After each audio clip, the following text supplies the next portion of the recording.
सबको जय मसीह की। प्रभु यीशु नाम में हम आपका धन्यवाद करते हैं कि प्रभु ने हमें और आपको एक बार फिर से मिलने का मौका दिया है। आइए हम परमेश्वर को कुछ जानें, कुछ पहचानें, क्योंकि हम अगर अपने पिता को जितना जानते हैं उतना हम उसमें उसकी ज़िंदगी में आगे बढ़ सकते हैं। पिता को जानना हमारा फ़र्ज़ बनता है, क्योंकि परमेश्वर ने कहा तुम मुझे जितना जानोगे तुम उतना करीब मेरे आओगे। अगर हम परमेश्वर को जानेंगे तो परमेश्वर के करीब जाना चाहेंगे, जिसमें आपका शैतान कुछ भी नहीं कर सकता, क्योंकि आप जितना जिस रास्ते को अच्छे से जानते हो उतना आपको लोग भटकाने वाले नहीं मिलेंगे। अगर आप एग्जाम्पल देखें कि अगर आपको कहीं जाना है, अगर आपको उस इलाके के बारे में पता नहीं है तो वहाँ के लोग आपको रोक सकते हैं। उसी तरह अगर हमें स्वर्गीय राज में जाना है, अगर परमेश्वर के पास जाना है तो हमें अपने आप को परमेश्वर को जानना होगा। परमेश्वर के को कैसे हमारा परमेश्वर काम करता है, कैसे हमारा परमेश्वर हमारे अंदर रहता है, कैसे हमारा परमेश्वर हमें साथ देता है। इसी तरह आइए एक वचन को देखते हैं। बहुत प्यारा सा वचन है, बहुत सुंदर वचन है। अगर हमें इस वचन को देखा जाए तो परमेश्वर ने बहुत अच्छा सा एक दिया है। जब इज़राइली मिस्र देश में गुलाम थे, जब मिस्र देश में जब गुलामी कर रहे थे, तो परमेश्वर ने उन्हें इस मिस्र देश से निकाल के लाया ताकि वो आज़ाद हो सके। और इसी बीच में हमारे जीवन में कुछ परीक्षाएँ आती हैं, हमारे जीवन में कुछ समस्या आती है, जिससे हम परेशान हो जाते हैं, जिससे हम टूट जाते हैं, जिससे हम बिखर जाते हैं। तो वो चीज़ें इज़राइलियों के पास भी था। इज़राइलियों कभी-कभी गुड़गुड़ाने लगते थे, तो इसलिए परमेश्वर ने उनसे एक वचन में और एक अगुवाई में बात की। जब मूसा उनके साथ रहता था, तो परमेश्वर ने मूसा से कुछ वचन दिया। आइए व्यवस्था विवरण देखते हैं। अपने कलाम को खोल लें, अपने शास्त्र खोल लें। पुराने नियम से लेकर व्यवस्था विवरण उसका 8 अध्याय और उसका 2 पद में देखेंगे कि और तेरी रक्षा करके यह जान ले क्या और तेरी रक्षा करके यह जान ले कि तेरे मन में क्या-क्या है। परमेश्वर ये पद जो कहता है, जो वचन में कहता है कि तेरी रक्षा करके, कि तेरी परीक्षा करके, सॉरी रक्षा नहीं, परीक्षा करके जान ले कि तेरे मन में क्या-क्या है। अगर हम किसी को जानना चाहते हैं तो उसकी परीक्षा लेना ज़रूरी है, क्योंकि वो हमारे करीबी है या हमारा दुःख में साथ देगा या बाहर देगा। तो हमें जाँचना परखना बहुत ज़रूरी है। तो परमेश्वर हमें जाँचता है, हमें परखता है। जहाँ लिखा है और तेरी परीक्षा करके जान ले कि तेरे मन में क्या-क्या है, तेरे मन में क्या-क्या चलता है, कि तू उसकी आज्ञाओं का पालन करेगा कि नहीं। परमेश्वर हमें आपको जानना चाहता है कि हम परमेश्वर की आज्ञाओं का पालन करते हैं कि नहीं करते हैं, परमेश्वर के रास्तों पर हम चलते हैं कि नहीं चलते हैं, परमेश्वर के बताई हुई चीज़ों को हम करते हैं कि नहीं करते हैं। तो परमेश्वर हमें जाँचता है, परखता है। यहाँ पे देखा जाए तो परमेश्वर बहुत सारे अच्छे-अच्छे दास हैं जो एकदम परमेश्वर में लीन रहने वाले लोग हैं। जैसे इसहाक का देखा जाए, अब्राहम को देखा जाए। अब्राहम को परमेश्वर ने एक बच्चा दिया, बस 99 साल की उम्र में सारा कुछ अच्छा हुआ, लेकिन परमेश्वर ने उसे जाँचना चाहा, उसे परखना चाहा, ये मेरे साथ क्या करता है, ये मेरी बातों को मानता है कि नहीं मानता है, ये मेरी बातों पे चलता है कि नहीं चलता है।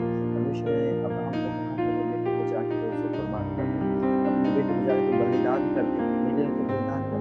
अब्राहम ने ये ना सोचा ना जाना, सिर्फ परमेश्वर की बातों को मानने के लिए उस अपने बेटे को, जो इकलौता बेटा था, उसको कुर्बान करने के लिए चल दिया, उसको बलिदान करने के लिए चल दिया। उसी तरह देखा जाए तो परमेश्वर, अगर देखा जाए तो परमेश्वर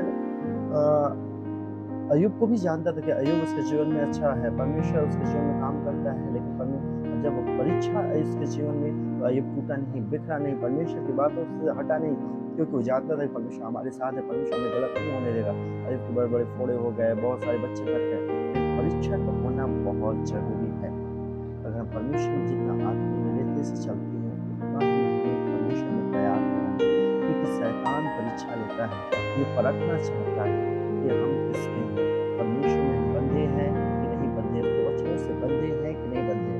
यहाँ पे इसलिए परमेश्वर ने कहा तेरी परीक्षा करके यह जान ले कि तेरे मन में क्या-क्या है और तू उसकी आज्ञाओं का पालन करता है कि नहीं।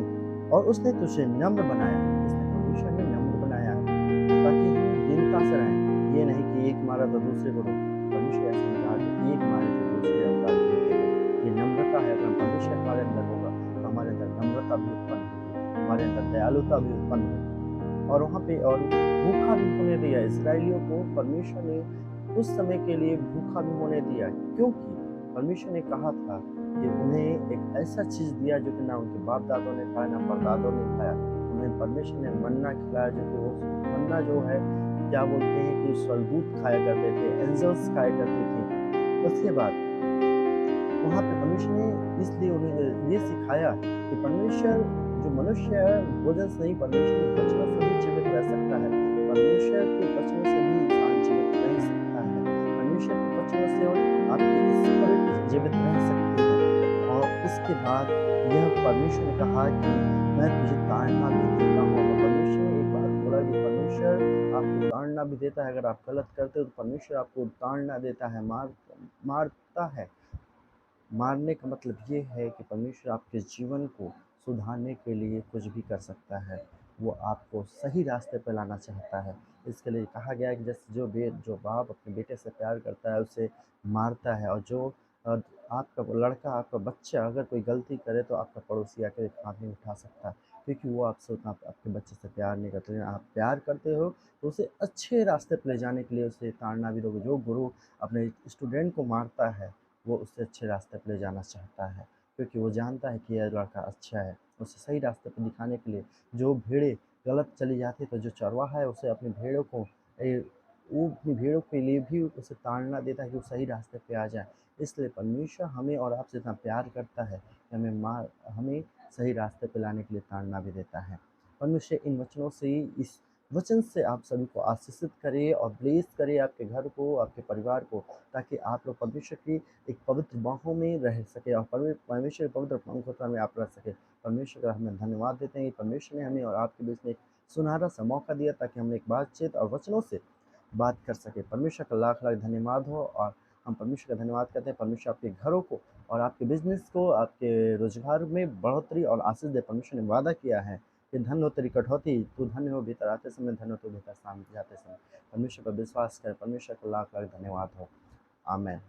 अगर आपको अच्छा लगे तो प्लीज़ लाइक करें, शेयर करें, ताकि इस वचनों से और लोग भी जीवित हो सके, होली स्पिरिट में जीवित हो सके। परमेश्वर का धन्यवाद हो। आमेन।